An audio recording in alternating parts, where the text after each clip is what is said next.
scheme, focus product scheme, status holders incentive, and market linked focus product scheme shall be permitted to the utilize for payment of excise duty for domestic requirements.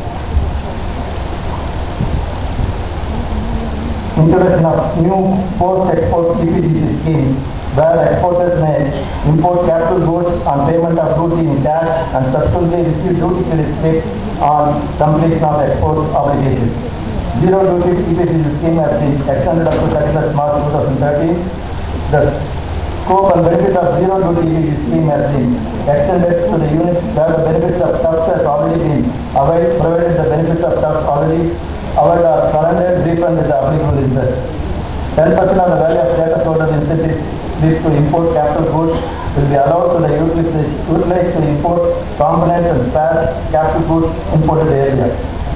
7 new markets are being added to the focus market scheme. 7 new markets are being added to the special focus market scheme and initiative through Cotton Corporation of India for procurement of cotton for balancing the demand and supply. Thus, the whole industry is thankful for giving a new direction of increase of our exports to non-traditional markets.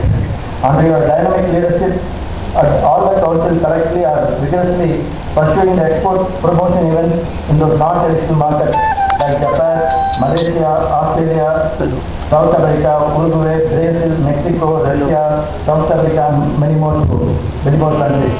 So you gave the mantra in the last 2 years, and I am happy to inform you that export of garments from India to non-traditional markets have increased from 2.7 billion in the year 2009-10 to 3.15 billion in the year 2011-12, showing an increase of over 15%.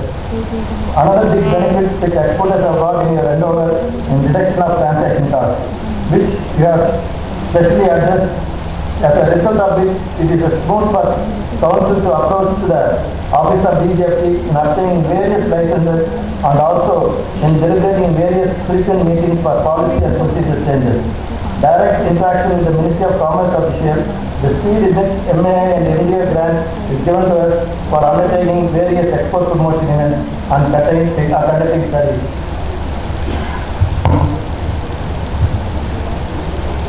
Sir, you have done a wonderful initiative in increasing our trade with the neighborhood. Especially with the FTA is going to help us, sir.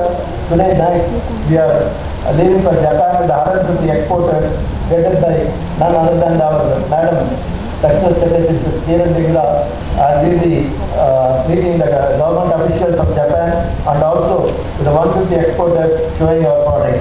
So thank you very much, sir. And also we are